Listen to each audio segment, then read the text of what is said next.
So currently, I'm trying to get some of these first shots, and it's like, I just don't want to be in the rain. So I'm looking for any little shots that I can find to help tell this story. And I really want to use the depth of this street because it's just more visually interesting. There's not really much point in taking these flat perspectives of these buildings when you can add so much more visual interest and depth to your shot by shooting lengthwise down it. So I'm just kind of looking around both directions, and there's a few things, hello. There's a few things that I've noticed. I mean, one, we've got these leaves here are obviously all wet and stuff, and I think it would make a nice, pleasing shot of just the leaves in focus, and maybe you can see some people walking in the background out of focus. And what's cool about that is if you've either already seen an umbrella in focus, when you see it out of focus in the background, your brain already ties it in and it knows what it is. Or you can use it the other way around, which is if it's out of focus enough, people are thinking like, what's that going by in the background? And you can reveal a little bit more with that next shot. You can show an in-focus shot of like a close-up of an umbrella or just a person with an umbrella. Some of those decisions will happen for me in post, just when I'm feeling out the edit, what works best. But I know that those two shots can go together one way or another.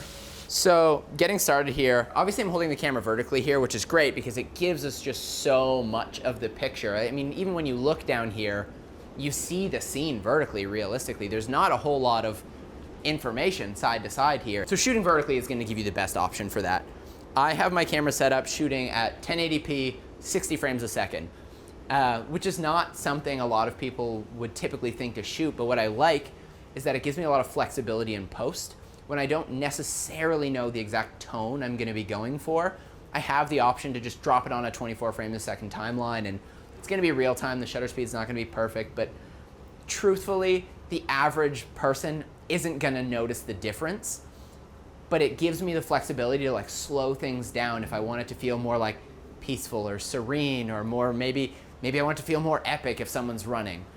So I like shooting in a way that gives me as many options in post as possible because I don't always know what the end product is going to be. When I'm first getting started too, I typically just put a zoom lens on here because I'm just kind of scoping out compositions. I might find a shot and switch lenses if I think it'll help, but having something flexible really helps when you don't know the shot you're going for, and it just helps you kind of scout things out, and maybe the shot will look awesome with it, and maybe you'll want to switch lenses, but probably it will just look great. This is an f4 lens, so it's not a terribly wide aperture shot, but on a full frame camera, it's gonna give you some of that background separation, which I do like. So I'm gonna try and keep this at f4 for most shots, and on this camera, I don't drop beneath 400 ISO, so I'm actually gonna choose most of my exposure just with my shutter speed. I'm not a huge stickler for the 180-degree shutter rule. More of the look, especially to your average viewer, is coming from how much background separation you can get. And it's not always more is better, whatever, than the actual shutter speed. So I personally prioritize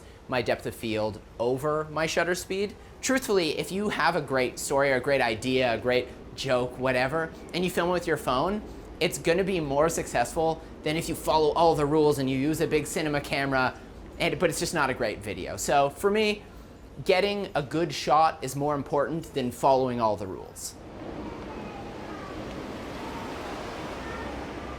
Actually, what's kind of cool about starting with a shot like this is if you go tight enough, the assumption might be mentally, people are like, oh, we're in some sort of rainforest, are we in the jungle? But then when you come out wider, you're like, oh no, that's not what I thought it was, and you're slowly just building that picture.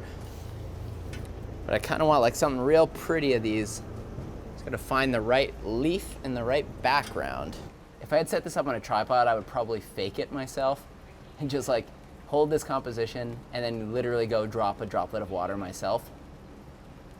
But for now, I'm just gonna stand in the rain and hope for the best. Dude, my thighs are burning right now. It's leg day. That's pretty good, but I think right there. You know what I mean? It feels like, hey, look, it's raining on a leaf. You got the water drop hitting and it dripping off the tip, and that's all you need from that shot. You just need people to be like, not only was it raining, but it's still raining.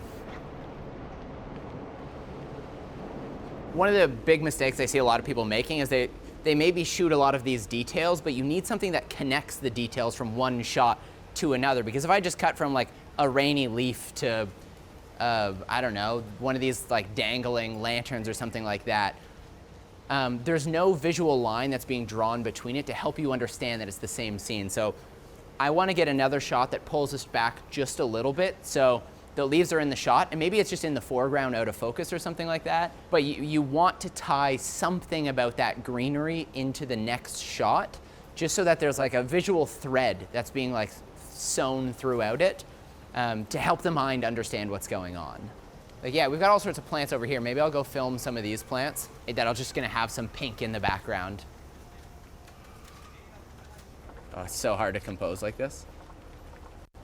I'm trying to use the camera in reverse right now, and it's very disorienting. But I need the shot to be dark enough so that this pink doesn't just blend in with the background. In fact, it might even be good if I could get an angle where rather than like these lanterns being like right against the sky, but they're against like a, you know, a darker gray building, something that really makes it stand out, even if it's just in the background. Like maybe if it just, oh, okay, here. So here I'm able to get, let's see, pull it back. So I've kind of got like a composition of the pink lanterns that I like here. And what I might try and do is get a focus where I pull focus from the greenery to the lanterns.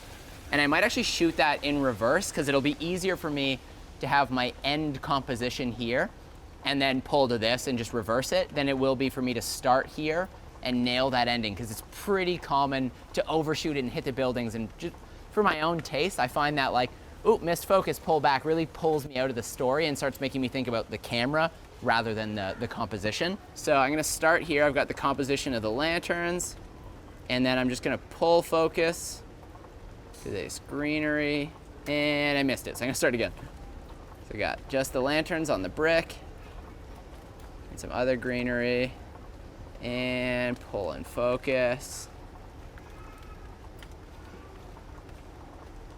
All right, cool.